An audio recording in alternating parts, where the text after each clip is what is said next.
The loneliness you feel isn't a mistake in your life. It's the only way it has found to make you stop.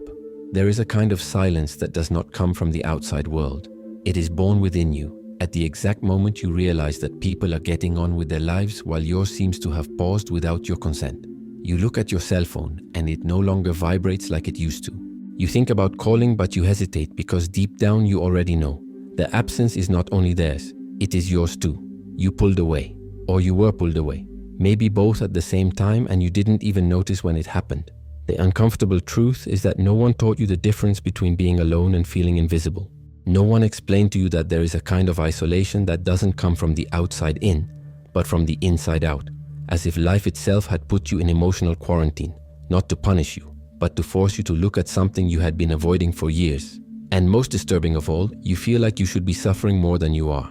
There is a strange relief in this loneliness, an almost forbidden stillness, as if you could finally breathe away from the constant noise of expectations, judgments, and roles that were never yours. But at the same time, there is terror, the fear that if you stay alone too long, you will forget how to connect. Or worse, you will discover that you never knew. You try to name what you feel, but the words escape you. It's not exactly sadness. It's not depression in the clinical sense. It's something more subtle and deeper. It's the feeling of being suspended between two versions of yourself, the one you were and the one you don't yet know if you can be. And in that intermediate space, in that emotional limbo, you begin to question everything. The relationships you sustained, the choices you made, the person you swore you would be, but perhaps never truly were. So you ask yourself, why does life do this? Why just now, when you needed someone the most, does everyone seem to have disappeared? And the answer that no one wants to hear is this: because you didn't need anyone. You needed yourself. And that's the hardest thing to hear of all. The one that happens when the whole world falls silent, and all that's left is your own voice echoing in the void you always filled with others. Isolation is not the end of your story. It's the beginning of a conversation you've been putting off your whole life. And this conversation doesn't happen in the company of others. It requires solitude, silence, and the brutal courage to look inside yourself without anesthesia, without distractions, without the comfortable crutch of defining yourself through the eyes of another person. What will you discover inside? Maybe that's exactly what scares you. And maybe that's exactly why you need to go.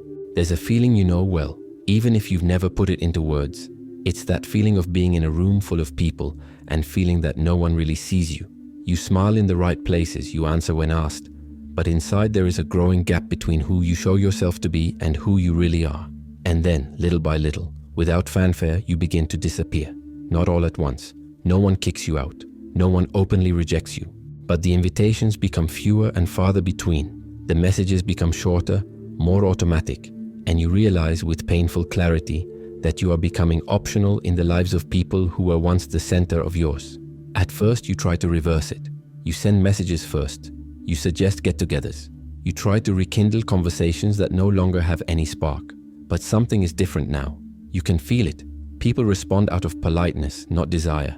They say, let's get together, but they never do. They say, we'll talk later, but later never comes.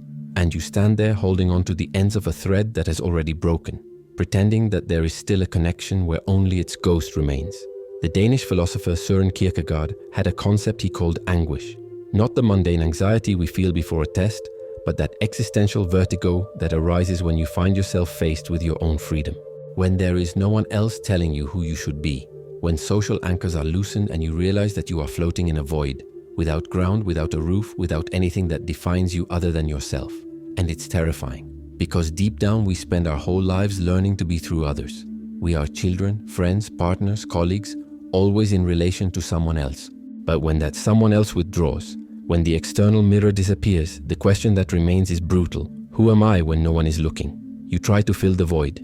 You turn on the TV, scroll through social media, play loud music, anything to avoid hearing the silence. Because that silence is not empty. It is full of the questions you have been putting off, the feelings you have swept under the rug, the versions of yourself that have been forgotten along the way. And modern life has taught you that silence is failure, that being alone is a sign that something went wrong, that you weren't interesting enough, kind enough, present enough. You look around and see everyone connected, laughing in groups, posting photos of celebrations, sharing collective memories. And you're on the outside. Not dramatically, not scandalously, just on the outside, as if you've lost your timing, fallen out of sync with the rhythm of the world. And the feeling is like watching life happen through a glass. You see everything, but you can't touch it. You can't participate. You can't be part of it. And then comes the question that eats away at you inside. What's wrong with me? Why can others do it and I can't? Why do they have friends who call, partners who stay, connections that last, while I'm here, alone, trying to understand where I went wrong? And you start reviewing every conversation, every interaction, looking for the exact moment when you stopped being enough. Maybe you talked too much or too little. Maybe you were too intense or too distant or too complicated. Maybe you're just not the kind of person other people want around. But what if it's the other way around? What if isolation isn't a consequence of your failure, but of you finally being ready for something that can only happen in solitude? There is an ancient wisdom that all spiritual traditions know. Before any great transformation comes the desert. The prophet goes into the desert. The monk isolates himself on the mountain. The hero of the journey must cross the dark forest alone, not because he has been abandoned by the gods, but because there is knowledge that can only be attained when one is radically alone. And you are in that desert now. You may have been pushed there by external circumstances, a move to a new city, the end of a relationship, the loss of a job, a bereavement that has distanced you from the world. Or you may have begun to withdraw yourself instinctively, like a wounded animal seeking a quiet place to heal. It doesn't matter how you got here. What matters is what this place wants to show you, because isolation has a purpose. It is not random, it is not cosmic punishment, it is not a sign that you are broken or unwanted. It is in fact the only way life has found to make you stop. Stop chasing external validation. Stop building an identity based on the reflection you see in the eyes of others. Stop believing that your existence only makes sense when witnessed, approved, liked, commented on. And here's the part no one tells you. You've spent so much time being for others that you've forgotten how to be for yourself. You've learned to modulate your voice depending on who was listening. You learned to hide parts of yourself that weren't convenient. You learned to be a reduced version, an edited version, a version that fits into the spaces offered to you.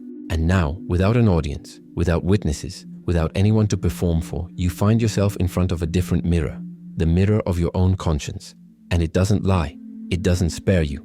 It shows you exactly who you are when you no longer need to pretend. Loneliness has taught you that you exist even when no one is watching, that you are real even when no one confirms it, that there is a whole life happening inside you with or without an audience. And that is the most liberating and most frightening truth you will face. You don't need anyone else to be who you are. But to find out who you really are, you may need to be alone for a while. And that's when panic sets in. Because if you don't need others to exist, then who are you? If your identity is no longer anchored in relationships, social roles, external expectations, what's left? And the answer at first seems to be nothing, a frightening emptiness. But keep looking, because that emptiness is not absence, it's space. Space for you to finally hear what your own life has been trying to tell you for years. You've spent so much time fearing abandonment that you never stopped to ask, what if I wasn't abandoned? What if I was cold? It seems like an absurd, almost offensive reversal, especially when the pain of isolation is so visceral, so real. But pay attention to what happens when you change the question. Instead of why was I left alone, ask, what was I left alone for? The first question makes you the victim of rejection. The second makes you the protagonist of an initiation. Friedrich Nietzsche, the German philosopher who spent much of his life in voluntary isolation, wrote something that should be engraved on the forehead of anyone going through an existential crisis. The individual has always had to fight not to be oppressed by the tribe. If you try, you will often be alone, and sometimes frightened. But no price is too high to pay for the privilege of belonging to yourself. Read it again. Belonging to yourself, not to others, to you. And that is the hidden function of loneliness. It gives you back to yourself. Because the truth is that you have been living on borrowed time, lending your attention, your energy, your validation, your identity. You built a version of yourself that worked well in a group, that knew how to laugh at the right times, agree at the right moments, disappear when necessary. But that version wasn't whole. It was edited, safe, acceptable. And in the process of becoming palatable to others, you erased parts of yourself, the inconvenient parts, the parts that were too intense, the parts that no one asked to see. Think about how many times you've silenced an opinion so as not to cause discomfort. How many times you've swallowed the truth to keep the peace. How many times you've pretended to agree, pretended to like something, pretended to be fine, just so you wouldn't be the problem, the complicated one, the difficult one. And in the beginning, these little betrayals of yourself seemed harmless. After all, everyone makes concessions, right? Everyone adapts. That's how society works. But these micro-betrayals accumulate. They pile up layer upon layer until one day you look in the mirror and don't recognize the person looking back at you. Because that person, The person you became in order to be accepted is not you. It's a construct, a collage of expectations, approvals, and diluted versions of what you could have been if you weren't so afraid of not fitting in. Isolation has forced a pause in this theater. Suddenly, there is no one left to perform for. There is no one left to impress, to please, to reassure.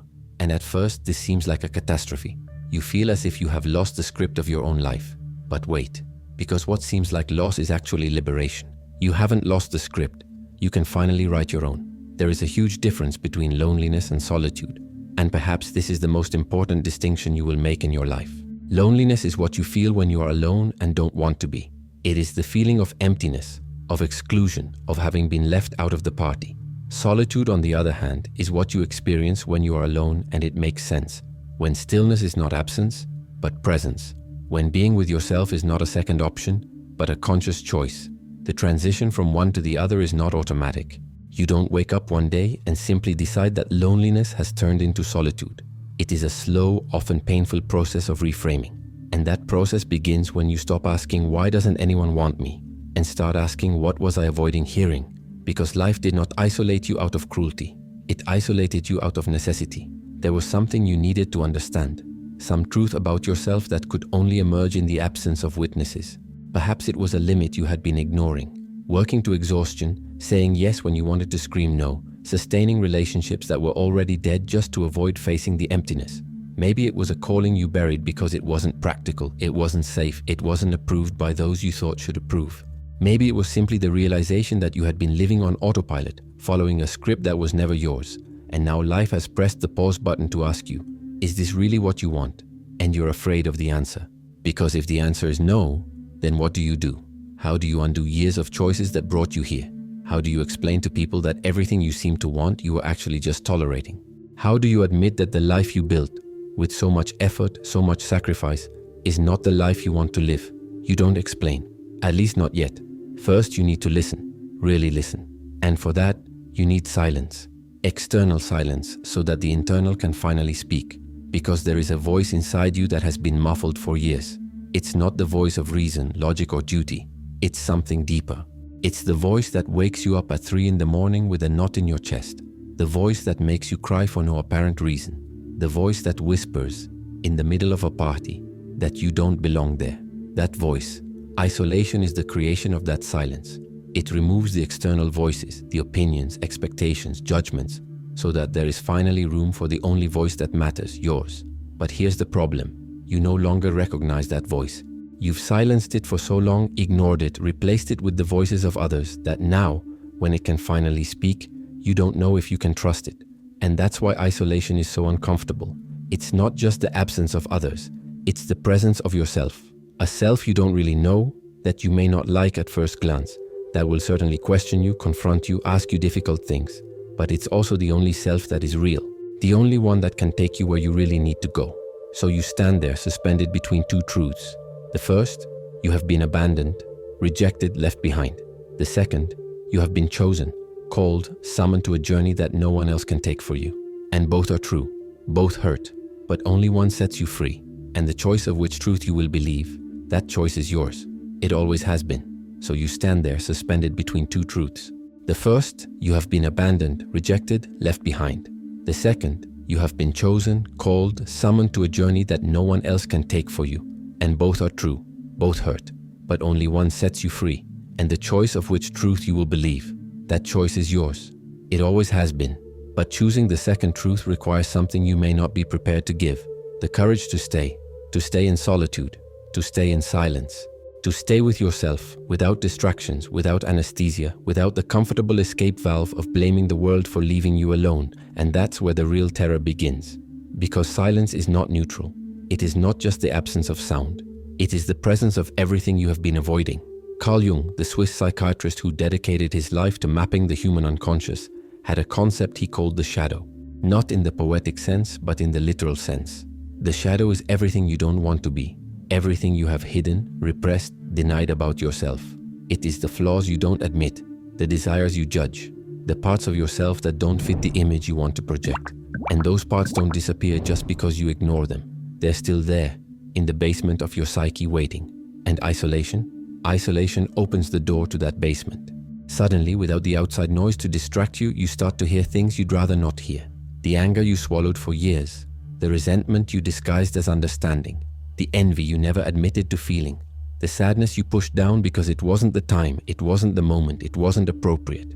And now in solitude, all these emotions rise to the surface like bodies that have been sunk and finally come to the surface. And you're scared, because you always believed you were a good person, balanced, in control. But these emotions, this visceral anger, this desire for revenge, this urge to disappear, to give up, to send everything to hell, where did they come from? They were always there. You just never had to look them in the face. There was always someone around. There was always something to do. There was always a convenient distraction. But now there's nowhere left to run. And here's the truth that no one prepares you to face. You're afraid of yourself, afraid of what you'll find if you really look inside, afraid of discovering that you're not as good as you pretended to be, afraid to realize that there's a part of you that is selfish, manipulative, resentful, cruel, afraid that if you really know yourself, you will have to admit things about yourself that you would rather keep buried. You spend your whole life building an image, a carefully crafted facade of who you want people to think you are. And that facade works, it protects you, it makes you belong. But it comes at a price. You have to hide everything that doesn't fit into it. And over time, you hide so much for so long that you start to forget what's underneath. You start to believe in your own facade, until isolation comes and rips off the mask. And what is exposed terrifies you, because you see that it's not just goodness. It's not just light. There is darkness too. There are parts of you that are petty, vengeful, destructive. There are impulses that you always judged in others, and now you discover that they exist in you too. And this discovery is not just uncomfortable, it's devastating. Because if you're not who you thought you were, then who are you? So you do what you've always done. You try to escape. You pick up your phone, even though you know no one is going to text you. You turn on the TV, even though you're not paying attention to what's on. You fill your schedule with useless tasks, anything to avoid being alone with your own thoughts. Because silence forces you to face a brutal truth. You built your entire identity on the reflection of others' gaze.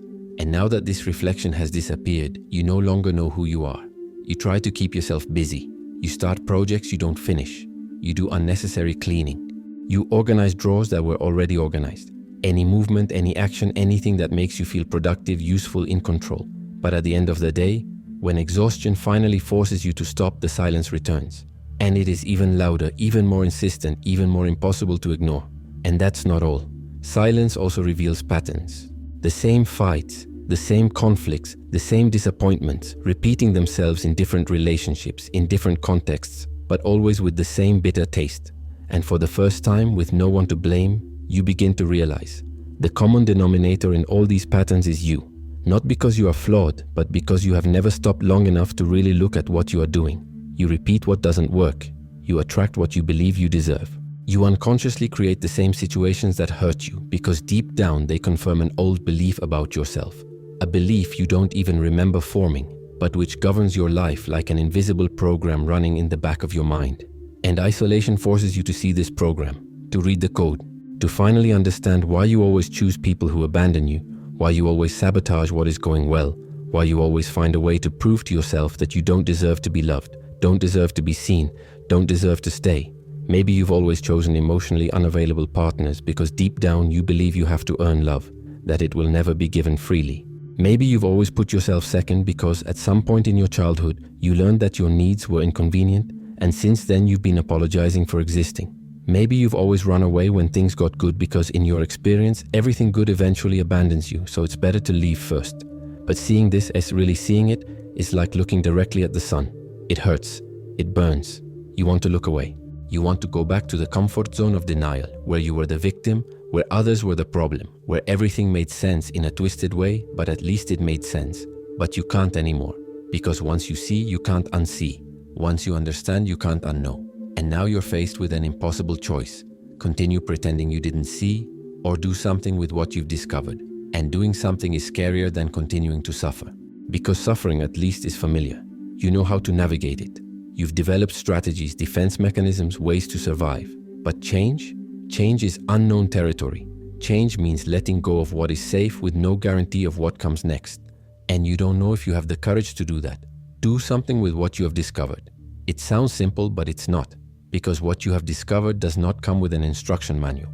There are no 5 steps to solve it. There is no quick technique. There is no shortcut. What you have discovered requires crossing over, and crossing over by definition hurts. Nietzsche spent 10 years alone in the Swiss Alps, writing, thinking, deconstructing everything he had learned. He called this period the desert. Not a geographical desert, but an existential one, a place where all certainties evaporate, where there is no shade, where you are completely exposed to the scorching sun of your own consciousness. And he said something that should be tattooed on the soul of anyone going through isolation. In the desert, the strongest grow. But he didn't say it would be easy. He didn't promise you would come out unscathed. He just said that if you endure, if you really go through it, something in you will become unbreakably strong.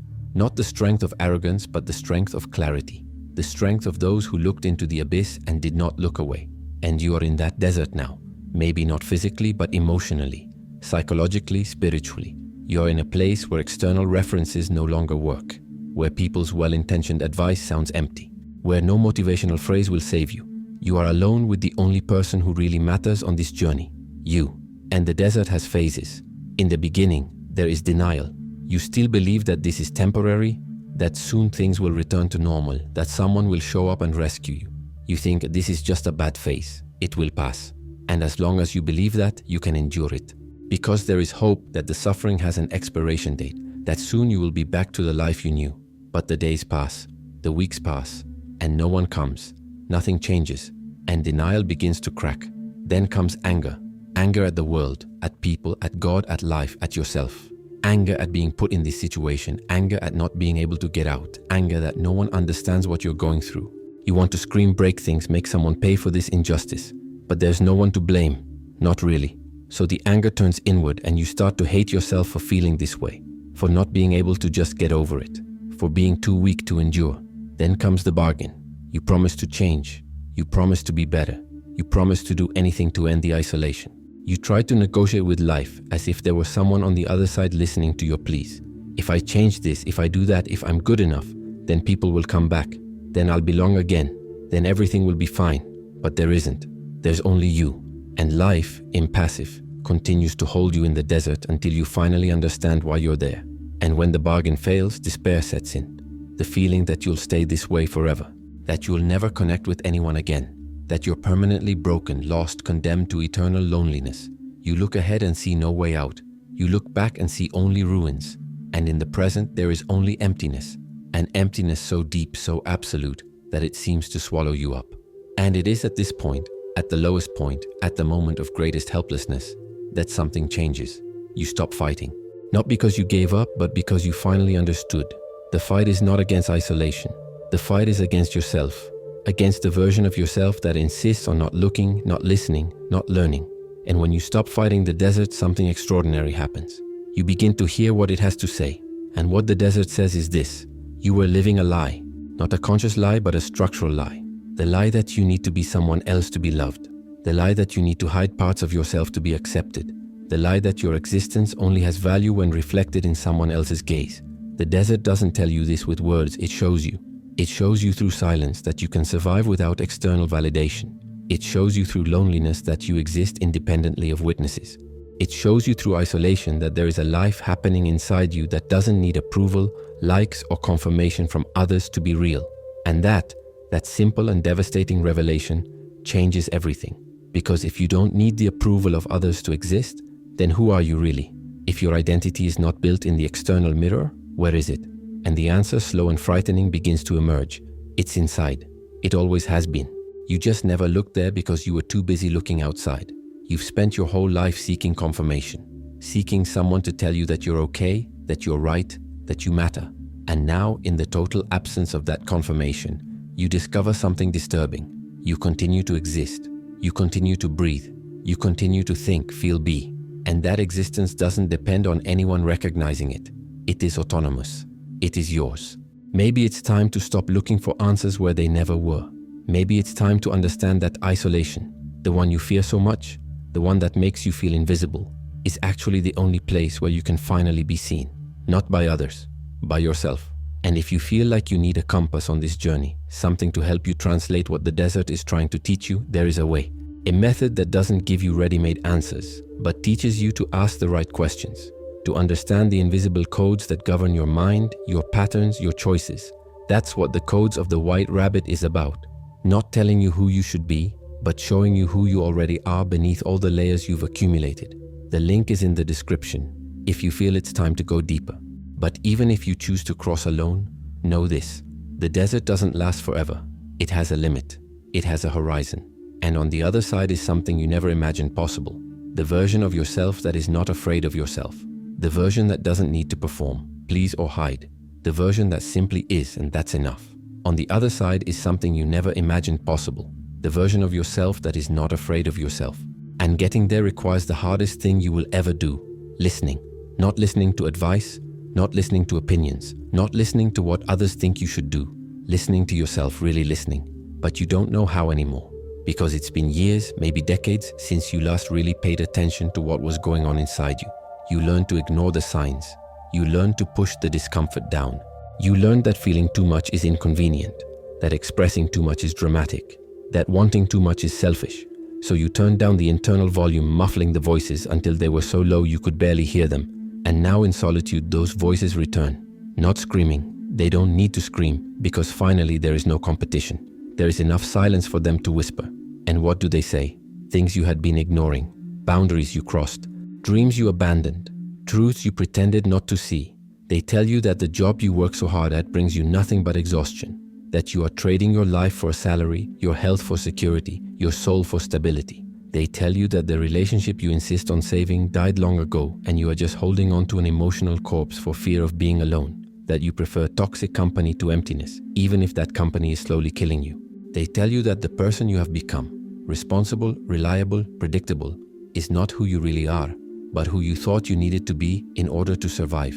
That you sacrificed entire parts of yourself to fit into spaces that were never meant for you. That you have been living the life that was expected of you, not the life you wanted. And the first reaction is to reject these voices. Because if they are right, if everything they say is true, then what do you do? How do you undo a whole life built on foundations that now turn out to be false? How do you admit that you have invested years in directions that were never yours? How do you explain to people and to yourself that everything you've built with so much effort is not what you want? But keep listening, because underneath the hard truths there is something else. There are old desires that you buried because they seemed impossible. That urge to write that you ignored because it doesn't pay. That urge to travel that you stifled because it's not responsible. That need to create that you killed because it's not practical. And those vocations, those inner calls that you've been silencing, haven't disappeared. They've just been waiting. And now, in the silence, they return, more insistent, more clear, impossible to ignore. Jung said that within each of us, there is what he called the self. Not the ego, not the persona, but the deepest core of identity.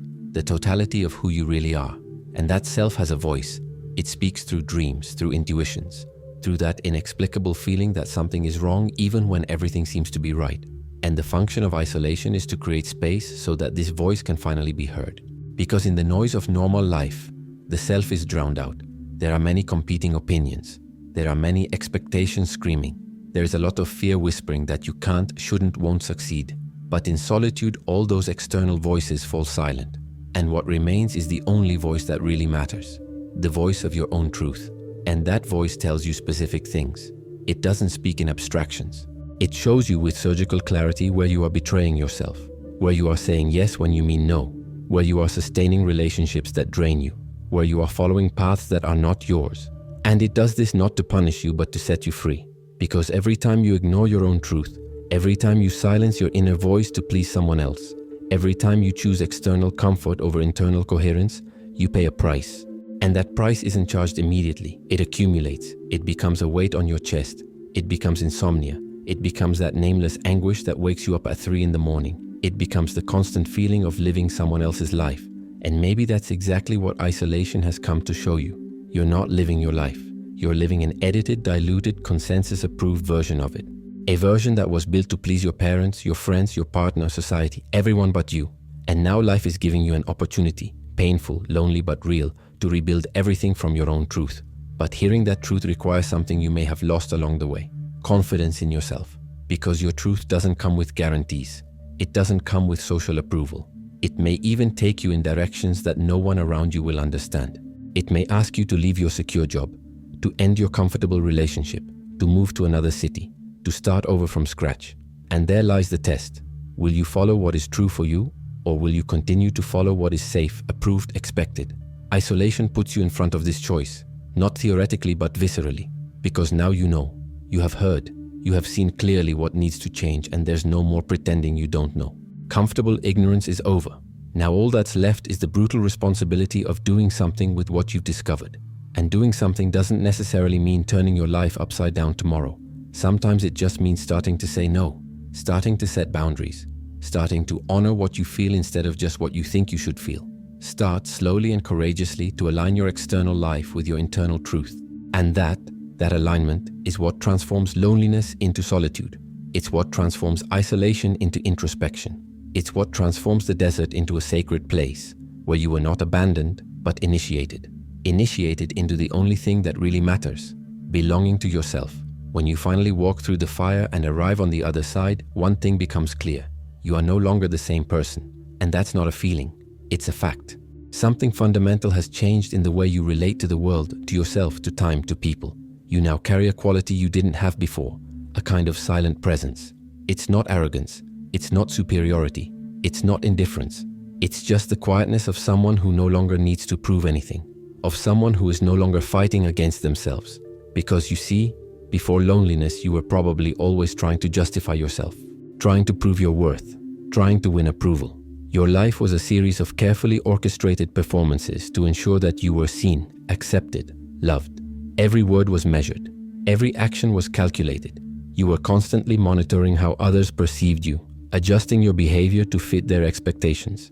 It was exhausting, but you didn't know how to live any other way. But after being alone with yourself, after learning to love yourself in the absence of any audience, that need simply disappears.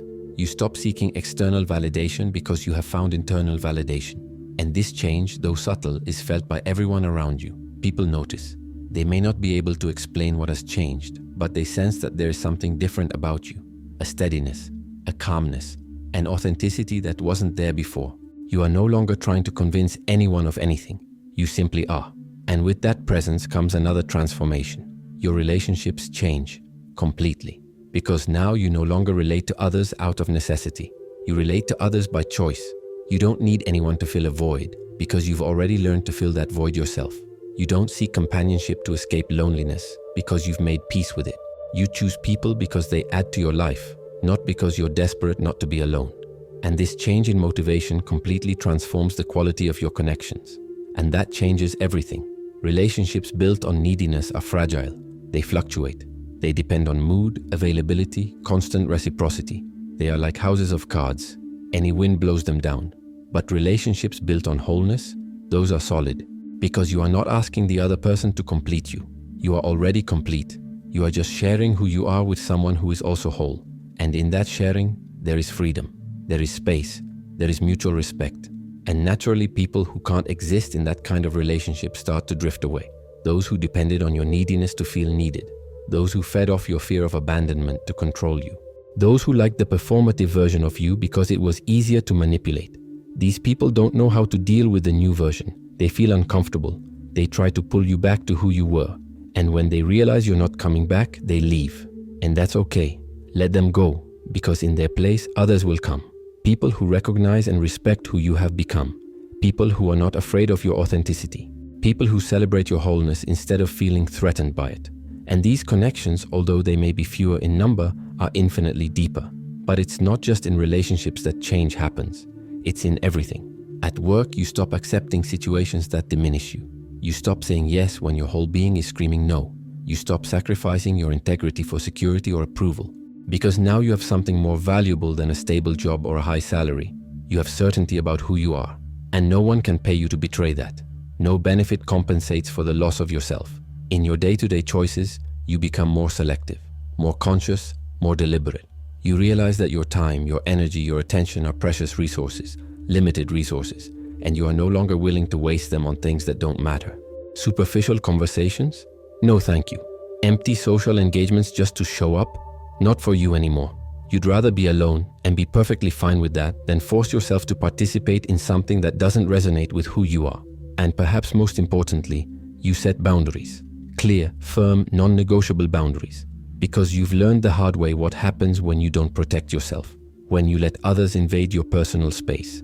when you abandon yourself to please others, when you ignore your own signs of discomfort to keep the peace. And now, having found yourself again, you are not willing to lose yourself again. Never again. These boundaries are not walls. They are not hostile defenses. They are not rejection of people. They are simply an honest statement of where you end and where the other person begins. And the right people respect that. They understand. They have their own boundaries too. But the wrong people take offense. They see your boundaries as personal attacks. They try to make you feel guilty for having needs. And the way someone reacts to your boundaries tells you everything you need to know about whether or not that person should be part of your life. But perhaps the most profound transformation is this. You stop being afraid of silence. You stop being afraid of loneliness. Because now you know it's not the enemy. It's a sanctuary. It's the place you can return to whenever the world gets too noisy. Whenever you feel like you're getting lost again in expectations, demands, chaos. Whenever you need to recalibrate, reconnect, remember who you are beneath all the roles you play. And you return to it willingly, not out of obligation, not out of abandonment, not because no one wants you, but by conscious choice, because you understand that solitude is where you nourish yourself. It is where you listen to yourself. It is where you remember your truth. And now, instead of running away from it, you seek it out. You create moments of deliberate silence. You protect your time alone as something sacred. You defend these moments against the constant invasion of the world. And in this conscious return to solitude, you discover something that only those who have gone through fire can understand. You will never again be alone in the painful sense of the word. Because now you have yourself, for real, not the fragmented, divided version at internal war, but you whole, unified, and you have become your own company, your own friend, your own advisor, your own home. And when you carry a home within you, the whole world changes. Because you are no longer looking for a place to belong. You already belong to yourself. And from this inner belonging, you can finally connect with the world in a healthy way, not in a dependent way, not in a needy way, not in a desperate way, but in a free way, in a chosen way, in a conscious way. This freedom is priceless, and it only exists for those who had the courage to cross the desert of loneliness without giving up, for those who remained in the fire until everything that was false burned away, for those who looked their shadow in the face and said, "You are also part of me," for those who finally learned, after running away for so long, to be friends with themselves.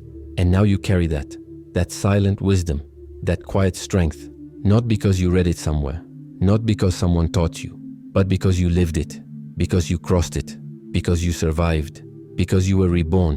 And now, on the other side, you finally understand. Loneliness was never about being alone.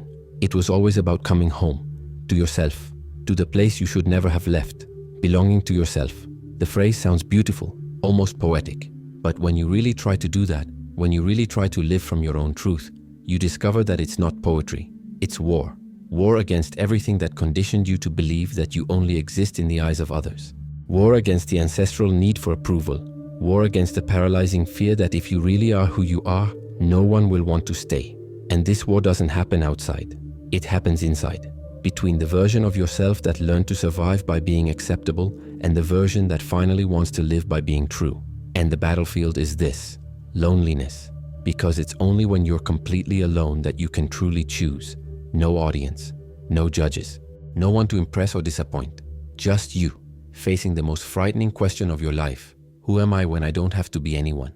And here's the last illusion that needs to fall. You weren't isolated to learn to live without others. You were isolated to learn to live with yourself first. Because the truth is, you were never truly with anyone else. How could you be? You were barely with yourself. You were so busy being what others needed, so lost trying to figure out what they wanted from you, that you never had room to discover what you want from yourself. So you built empty connections, relationships based on roles, not essence. You were the reliable one, the funny one, the problem solver, the one who never complains. And people liked those roles. They kept you around as long as you performed them well. But you? Who were you underneath the performance? You didn't know. And maybe that's why when people walked away you collapsed. Because you didn't just lose them. You lost the only way you knew how to exist. But there is an alchemy happening in this isolation. A slow and painful transmutation. What seemed like abandonment is revealing itself as initiation. What seemed like rejection is proving to be redemption. Because for the first time in your life, you have no choice but to look inward. And what you find there, beneath the fear, the anger, the pain, is something you had forgotten. Yourself. Not the edited version. Not the version that fits. The whole version. With all the contradictions, all the imperfections, all the parts that make no sense to anyone but you. And there is something deeply liberating about this encounter, because you realize that you don't have to make sense to others. You just have to make sense to yourself. And when you stop trying to be understood and start simply being, something changes. The desperate need for external connection begins to dissolve, not because you no longer want to connect, but because now you know you can exist without it, that you are whole even alone, that your existence does not depend on being witnessed, validated, confirmed. And that is the big turnaround, the ultimate paradox. You can only truly be with another when you no longer need them to exist. You can only truly love when you are not using another to fill the void that exists within you. You can only connect authentically when you come from a place of wholeness, not lack. And isolation teaches you this in the most brutal way possible, by forcing you to find that wholeness on your own, with no one to save you, no one to complete you, no one to do the work that only you can do. And when you finally do that work, when you truly find yourself, know yourself, accept yourself, you are reborn, not as someone else, but as yourself, for the first time. And this rebirth is not glorious. It's not like in the movies, where there is triumphant music and the hero emerges transformed and radiant. It's more subtle, more intimate. It's waking up one day and realizing that silence no longer scares you. It's looking in the mirror and recognizing who is looking back. It's feeling loneliness, and instead of panic, feeling peace, because you understand, you're not alone. You're with yourself, and that full presence of yourself is the only company you really needed all along. But that doesn't mean you won't connect with others anymore.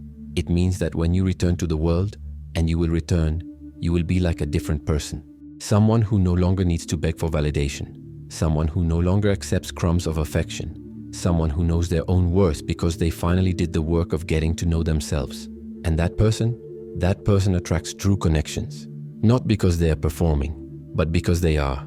You will return to the world, to people, to the life that exists beyond this solitude. But you won't return as the person who left. You will return as someone who died and was reborn.